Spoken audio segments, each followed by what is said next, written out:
UPSC में 30 plus questions लगभग ऐसे होते हैं जो एलिमिनेशन बेस्ड होते हैं और जो आधे अधूरे नॉलेज के माध्यम से बनाया जा सकता है। और किसी भी प्रश्न को पहचानने का यह तरीका है कि क्या उस प्रश्न में एलिमिनेशन काम करेगा या नहीं करेगा। तो अगर उसके ऑप्शंस की संख्या 3 या 3 प्लस है तो इसका सीधा अर्थ है कि इसमें एलिमिनेशन टेक्निक यूज होगा। और इस एलिमिनेशन तकनीक को यूज करने की प्रोसीजर क्या है?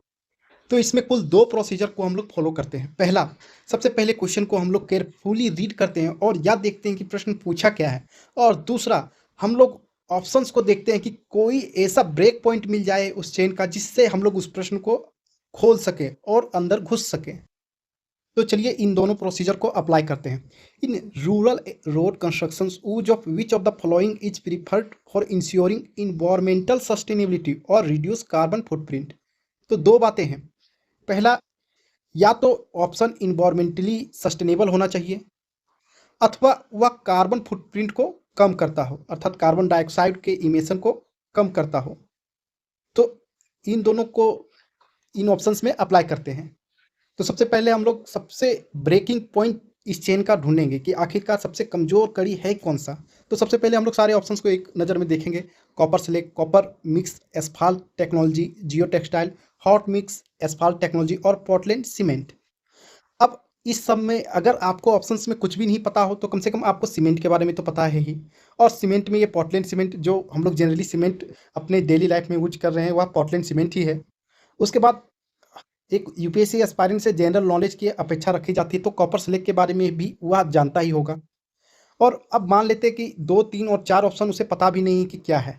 तो चलिए सबसे पहले डिसाइड करते हैं पोर्टलैंड सीमेंट में क्या वह इन्वायरमेंटली सस्टेनेबल है अथवा कार्बन फुटप्रिंट को रिड्यूस करता है। तो डेफिनेटली नहीं। क्यों?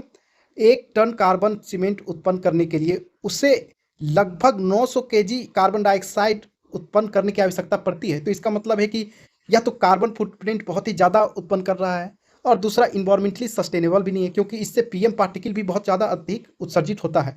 ये जो फैक्ट हम लोगों ने लिखा है या मेंस के लिए सभी तैयार करते हैं तो लगभग सभी यूपीएससी एस्पायरेंट्स को ये फैक्ट्स पता होते हैं।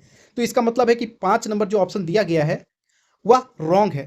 तो हम लोगों को ये तो पता चल गया कि अब ऑप्शन 5 इसमें से नहीं होगा।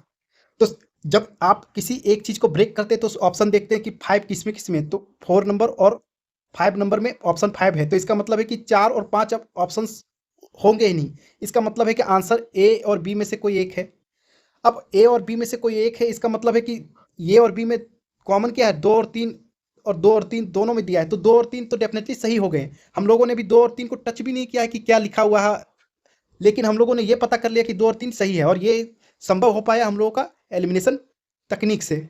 अब प्रश्न सॉल्व हो जाएगा अगर हम लोगों को पता हो कि या तो 1 नंबर के बारे में पता हो कि सही है या गलत है अथवा 4 नंबर के बारे में पता हो कि सही है या गलत है। लेकिन हम लोग यहाँ पर देख रहे हैं कि कॉपर सेलेक्ट के बारे में हम लोगों को कुछ पता है तो उसके बारे में पहले देखते हैं और सॉल्व करते हैं फिर। अभी यूपीएससी में स्लेग के बारे में काफ़ी महत्वपूर्ण चर्चाएं संभव हुई हैं और कॉपर स्लेग क्या कार्बन फुटप्रिंट को कम करता है अथवा या इन्वायरमेंटल सस्टेनेबल है। तो डेफिनेटली हम लोग अगर इसके फैक्ट्स की बात करें तो अभी स्लेग का उपयोग कई सारी चीज़ों में हो रहा है। कुल मिला के अगर कोई धातु वाला जो मेटल वाला अगर कोई स्लेग है तो उसका उपयोग सीमेंट बनाने के लिए किया जा रहा है। अब सीमेंट बनाने के लिए किया जा रहा है तो क्या यह कार्बन फुटप्रिंट को कम करेगा? तो कहेंगे कि डेफिनेटली यस। क्यों? क्योंकि अब कॉपर स्लेग पूरा एकदम पिसा हुआ छोटे-छोटे आकार में, इसका मतलब है कि अब इसको जब सीमेंट में ले जाया जाएगा फैक्ट्री में तो इसको पीसने की आवश्यकता नहीं पड़ेगी। अर्थात जब यह पीसा ही नहीं जाएगा तो कार्बन डाइऑक्साइड खपत ही नहीं होगा क्योंकि इसको पीसने के लिए ईंधन ऊर्जा की आवश्यकता होती है और ऊर्जा की आवश्यकता कम हो जाएगी, न्यूनतम हो जाएगी।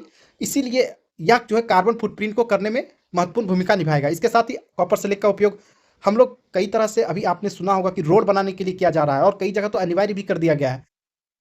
तो इसका मतलब है कॉपर स्लेग अब 2 बातें हो गई। पहला कि यह कार्बन फुटप्रिंट को कम कर रहा है क्योंकि यह सीमेंट उद्योग में इसका काम किया जा रहा है, इससे जो है सीमेंट बनाया जा रहा है और इसको जब पीसने की आवश्यकता नहीं पड़ी तो ऊर्जा खपत कम हो रहा है। और दूसरा इसका उपयोग कंक्रीट करने के लिए किया जा रहा है और बहुत सारे रोड बनाने के लिए किया जा रहा है और इसमें से पीएम पार्टिकल भी कम उठेंगे तो यह इन्वायरमेंटली सस्टेनेबल भी है। इसका मतलब आंसर एक भी ऑप्शन सही है। हम लोगों ने अब एक पता कर लिया कि ऑप्शन 1 सही है और 5 नंबर गलत है। अब हम लोग को 2 और 3, 4 के बारे में कुछ पता भी नहीं है। इसके आधार पर अब हम लोग 4 और 5 इसका आंसर है नहीं और ये पता चल गया कि 1 नंबर तो डेफिनेटली सही है ही। इसका मतलब है कि और हम लोगों ने अभी पहले ही कहा था कि 2 और 3 दोनों में कॉमन है तो 2 और 3 सही होगा ही। इसका मतलब इसका आंसर ये नंबर सही हो गया। तो हम लोगों ने एलिमिनेशन टेक्नोलॉजी से, एलिमिनेशन तकनीक से, न्यूनतम जानकारी से किसी भी चीज़ को ब्रेक करके अंदर घुस के उसको हम लोगों ने बना लिया। पर इसके ऑप्शंस को थोड़ा और देख लें कि कोल्ड मिक्स एस्फाल्ट टेक्नोलॉजी होता क्या है। तो आप लोगों ने कई बार सड़क बनाते हुए देखा होगा, और सड़क में 2 तरह के सड़क बनते हैं। एक, पहला जो हम लोग अलकतरा बिछाते हैं रोड में, जो जिसे एस्फाल्ट कहते हैं हम लोग, तो एक गरम करके बिछाया जाता है और एक ठंडा करके बिछाया जाता है। जब ठंडा करके बिछाया जाएगा तो उसमें किसी तरह का हीट खपत नहीं हुआ है, और हीट जनरेट करने के लिए कई तरह के ईंधन हम लोग खर्च करते हैं, जैसे कि कोयला का यूज़ कर रहे हैं या डीजल, पेट्रोल।